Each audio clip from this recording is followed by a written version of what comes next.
فاستقم کما امرتا، پس جم کے رہے جیسے آپ کو کہا گیا. فاستقم استقامت، خیر پر جم جانا اور شر سے کٹ کے اور ہٹ کے رہنا. یہ نبوت اور ولایت کا خلاصہ ہے. انبیاء اور اولیاء اس پر متفق ہے کہ بغیر استقامت کے رب العزت تک نہیں پہنچا جائے گا. عبادات اور طاعات ہو تو جم کے ہو، معاصی اور ذنوب سے نفرت تو ہمیشہ ہو، حق کی حمایت ڈنکے کی چوٹ ہو، باطل کا سر کچلنا بھلے جان چلی جائے. جس گل کو دل دیا ہے جس پھول پر فدا ہو، یا وہ بغل میں آئے یا جا کفس سے چوٹے. استقامت کا شعر یاد رکھیں. جس گل کو دل دیا ہے جس پھول پر فدا ہو، یا وہ بغل میں آئے یا جا کفس سے چوٹے. یہ استقامت. امام احمد بن حنبل رحمہ اللہ جب دعا فرماتے، بغداد کے ایک مشہور ڈاکو لٹیرے کا نام لے کے کہتے، خدایا اس کی بخشش فرما، جنت الفردوس اس کو عطا فرما. بیٹے نے کہا، صالح نے، یا بجی کل الناس یذکرون فی الدعوات الصالحین وانت تذکر ھذا السارق اللص. ابا جان، لوگ اچھے لوگوں کا ذکر دعاؤں میں کرتے، آپ اس بدماش کا ذکر کرتے ہیں. امام احمد رو پڑے، فرمایا بیٹے تجھے پتہ نہیں ہے، معتصم کے فتنے میں مجھے بغداد کے روڈ پر کوڑے لگتے تھے، کیونکہ میں کہتا تھا کہ قرآن مخلوق نہیں ہے، اللہ کا کلام ہے. اور معتصم کچھ فہم تھا اور معتزلی ہو گیا تھا. اس کا حکم تھا کہ جب تک کہ کہہ نہ دے چھوڑنا نہیں اس کو. تو یہ ڈاکو زنجیروں میں جکڑا ہوا پولیس کے ساتھ جا رہا تھا. مجھے دیکھ کے کہا، امام صاحب گھبرانا نہیں، آپ تو حق مسئلے پہ قائم ہیں. مجھے دیکھو، ابھی انہوں نے چوری میں پکڑا ہے، مجھے لے جا رہے ہیں، کل چھوڑ دیں گے، اس سے بڑی چوری کر کے دکھاؤں گا. میں ان کے کہنے سے کبھی چوری چھوڑتا ہوں؟ میری چوری میں استقامت ہے. آپ حق مسئلے سے کیسے پیچھے ہٹ سکتے ہیں؟ امام احمد فرماتے ہیں، اس کے کہنے سے مجھے اس قدر ہمت ہوئی کہ اس کے بعد ہی وہ فتنہ ختم ہو گیا. عجیب بات ہے، آدمی میں جب ہمت مضبوط ہو تو فتنہ ٹھہرتا نہیں، جب ہمت کم ہو جاتی ہے فتنہ مضبوط ہو جاتا ہے. میں نے اس استقامت کا ایک نظارہ دیکھا ہے. میں نے ایک نکاح پڑھا تھا اور اس نکاح میں لڑکی افغانی تھی اور لڑکا ایرانی تھا، اور لڑکی کے والد خود نکاح کے وکیل تھے اور ماموں اور بڑے بھائی وہ گواہان تھے. اور گھر پر نکاح تھا. جمعے کے بعد ہم سب گئے یہاں سے، نکاح بڑا زبردست دعوت ہوئی.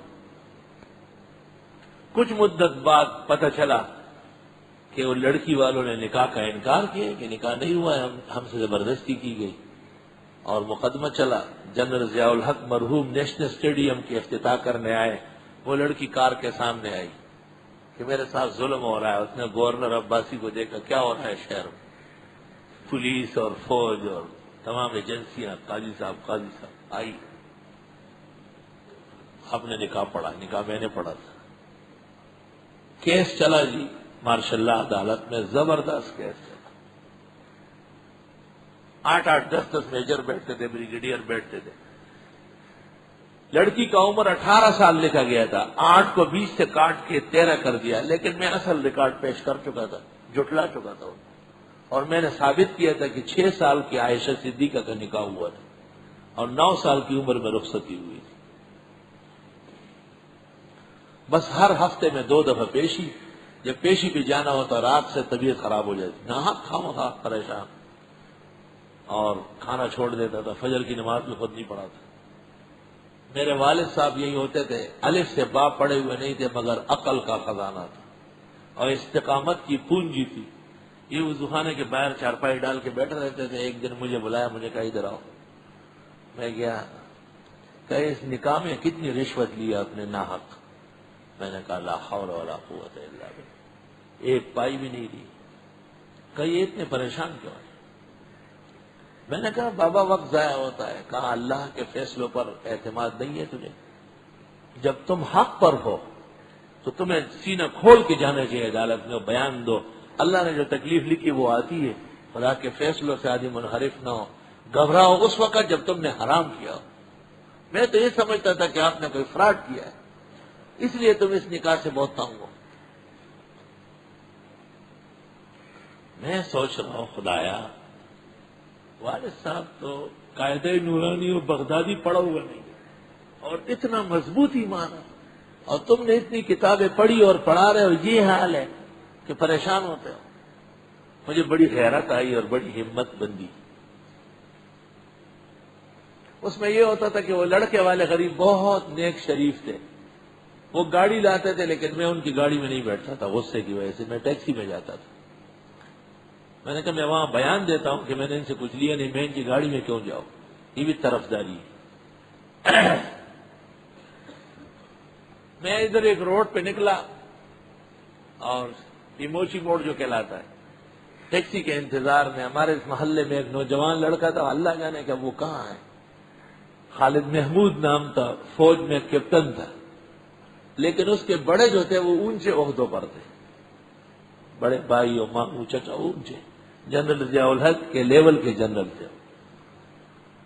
وہ نمازی تھا، یہاں تھا، کبھی کبھی آتا تھا لیکن بہت باذوق اور بامحبت تھا۔ وہ یہی یکدم موٹر سائیکل پہ آیا، مجھے کہا حضرت کہاں جا رہے ہیں؟ میں نے کہا کام ہے۔ کہا کہاں؟ میں نے کہا کسی جگہ ہے۔ کہا آپ بتاتے نہیں مجھے؟ میں نے کہا مارشل اللہ عدالت میں پیش ہو۔ مجھے پتہ نہیں تھا کہ یہ فوج میں ہے۔ کہا مارشل اللہ عدالت میں پیش کی آپ کی؟ کہا آپ جائے نہیں، میں آ رہا ہوں۔ وہ چٹ پٹ گیا اور موٹر سائیکل کھڑی کر کے گھر میں فوجی وردی اپنی پہن لی جو اس کا عہدہ تھا، اور کار نکال کے لے آئے۔ مجھے کہا بیٹھے چلے۔ جب گاڑی جیتری کے سٹاپ پہ پہنچ گئی اور سیدھی ہو گئی تھی تو مجھے کہا مجھے قصہ اول سے اخیر تک سناؤ، کیا ماجرا ہوا ہے؟ میں نے لیلا و مجنون کا داستان سورہ بقرہ کی طرح خوب عناوین کے ساتھ شروع کر دیا۔ اس زمانے میں کراچی کا مارشل اللہ بریگیڈیئر تھا ریاض الرحمان، نیک شریف آدمی تھا، اور یہ نیشنل جو ہائی کورٹ بلڈنگ ہے اس میں فوجیوں کے عدالتیں لگتی تھی، اور brigadier D M L F ظاہر ہے پورے صوبے کا تھا۔ طریقہ یہ ہوتا تھا کہ میں جا کے وہاں بیٹھ جاتا تھا، پھر اندر سے آدمی آ کے پوچھتا تو کہتا ہے مولانا صاحب آ گئے، لڑکی والے آئے، لڑکے والے آئے، پھر ایک ایک کو بلاتے، کبھی سب کو بلا لیتے۔ خالد محمود جیسے ہی وہاں گیا مجھے کہا آپ بیٹھے، اور یہ اندر گیا، دروازہ بھی بہت سختی سے کھولا اس نے، اور اندر بہت شور ہو رہا تھا، بڑا ہنگامہ تھا۔ 2 گھنٹے یا 1.5 گھنٹے کے بعد وہ باہر نکلا، اس کے گریوان پھٹا ہوا تھا، لڑ کے باہر نکلا اور غصے سے گزر رہا تھا۔ مجھے کہا حضرت معافی چاہتا ہوں، جو کچھ ہے تکلیف بس آج ہے، آئندہ کوئی ماں کا بیٹا آپ کو بلا کے دے گی۔ میں حیران ہوں کہ اللہ یہ تو لڑا اندر، بہت سخت لڑائی ہو گئی۔ جب مجھے بلایا اندر میں گیا، میجر اعظمی اس طرح بیٹھا ہے، میجر مشتاق اس طرح بیٹھے، بریگیڈیئر ریاض الرحمان سیٹ پہ ایسے بیٹھا۔ میں سمجھے کوئی لاش پڑی ہوئی ہے کیا چکر ہے؟ میں بیٹھ گیا، مجھے کہتے ہیں حضرت معافی چاہتے ہیں آپ سے بہت، خالد محمود نے ہمارا بڑا برا حشر کر دیا، بہت بےزتی کی ہم سب کی، ہماری بلا سے ہم کیا کریں، ماشاء اللہ حکومت ہے، جنرل ضیاء کے سامنے وہ لڑکی آئی، ہمیں پتہ ہے کہ جھوٹی ہے۔ ٹھیک ہے اپنے علماء سے عقیدت و محبت ہونا چاہیے جیسے خالد محمود کو ہے، لیکن اس نے ہماری بہت بےزتی کی۔ ہم آج جنرل ضیاء صاحب کو معذرت کریں گے کہ ہم اس کیس کی مزید ہیئرنگ نہیں کریں گے، بس۔ خیر کچھ بیانات تھے مجھ سے لیے، براہ راست بیان بھی لے لیا، جنرل صاحب لائن پر ہیں۔ میں جب باہر نکلا انہوں نے بڑے اکرام سے مجھے کہا کہ آج خالد نے بہت ہمیں بے عزت کیا ہے، ہماری گاڑی میں چلے۔ میں نے کہا نہ، یعنی آپ مان لیں اچھی بات ہے، زبردستی بٹھایا۔ ہاں اس سے پہلے ایک اور بات ہوئی، چائے منگوائی، بسکٹ، یہ وہ، مجھے تکلیف تھی بہت زیادہ کہ مجھے جانے دے بس۔ اتنے میں اذان ہو گئی، مجھے کہا نماز پڑھ کے جائے۔ میں نے کہا میں اپنے یہاں پڑھوں گا، کہا ایک نماز یہاں پڑھ لیں۔ 1:30 بجے وہاں جماعت نے 1:15 پر ظہر کی، ٹائم ہو چکا تھا۔ میں آیا اور میرا وضو تھا، میں نے قصداً دوبارہ وضو کیا، سنتوں کی نیت باندھی، انہوں نے امام کو روکا ہوا تھا۔ 5-6 منٹ گزر گئے، حالانکہ سب فوجی بڑے افسران بیٹھے ہوئے، ڈی ایم ایل اے خود بیٹھا ہے۔ مجھے کہا کچھ بھی ہو نماز آپ پڑھا ہے۔ میں نے نماز پڑھائی۔ نماز پڑھانے کے بعد کہا کہ ہم نے بہت تکلیفیں پہنچائی ہے، آج ایک کپ چائے الوداعی پی لے آپ۔ میں اندر گیا، سب جمع ہو گئے اور کہنے لگے مولانا آپ کو تکلیف بہت ہوئی ہے، خالد نے بھی یہ بات ہم کو منوائی آج، لیکن ایک بات آپ کو بتاتے ہیں کہ یہ نکاح کتنا مضبوط پڑھا ہے آپ نے۔ پورا پاکستان گورنمنٹ، ماشاء اللہ، عدالت، جنرل ضیاء، سندھ حکومت مل کر کے بھی نکاح ٹوٹ نہ سکا، قائم جائے گا۔ ہماری خواہش ہے کہ ہم سب کا نکاح ایک دفعہ آپ پڑھیں۔ کس طرح نکاح پڑھا ہے وہ ٹوٹ ہی نہیں رہا ہے۔ بس ایک بیان جو پہلے دن دیا، آج وہی بیان قائم ہے، آج اس پر فیصلہ ہوا، اور جنرل صاحب نے بھی ہم سے معافی مانگی اور کہا بس آئندہ حضرت کو تکلیف نہ دے، ختم کرے گا۔ میں آیا، والد صاحب نے کہا کیا ہوا؟ میں نے کہا یہ ہوا۔ والد صاحب نے کہا اگر تم استقامت کرتے پہلے ہی دن ختم ہو جاتا۔